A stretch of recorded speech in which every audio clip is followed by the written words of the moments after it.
बाळ, फ्रीजमधून श्रीखंड काढ ना. आम्ही पूर्वी घरीच बनवायचो श्रीखंड. त्याची चवच वेगळी होती. आता काय सगळं रेडीमेड. आजी, हे श्रीखंड खाऊन बघ. आज तुझ्या आईनं घरीच बनवलं की काय? हे आहे गोकुळचं श्रीखंड. अगदी जिभेवर रेंगाळणार. जिभेवरच नाही तर मनावरही रेंगाळणार. गोकुळ श्रीखंड, मनावर रेंगाळणार. कोकणात सध्या शिमगोत्सव सुरू आहे. या उत्सवाच्या दरम्यान तब्बल 40 वर्षानंतर कोकणात बोट सेवा सुरू झाली आहे. मत्स्यव्यवसाय मंत्री नितेश राणेंच्या प्रयत्नातून ही रोरो बोट सेवा सुरू झाली आहे. या शिमग्यात याच बोटीवर वैभववाडी तालुक्यातील नादवडे ब्राह्मणदेववाडीतील तरुणांनी गाणं तयार केलं आहे.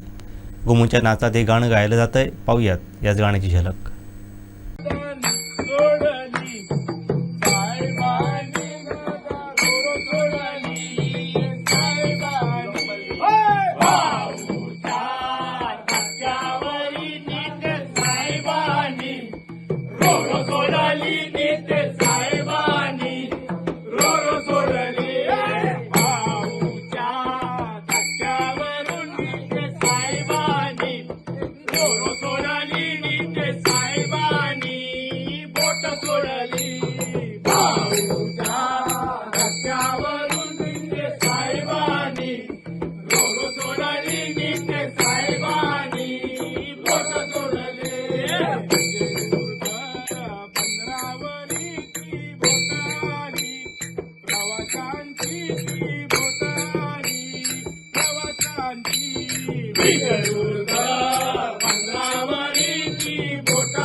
प्रेमाने बोट जोडली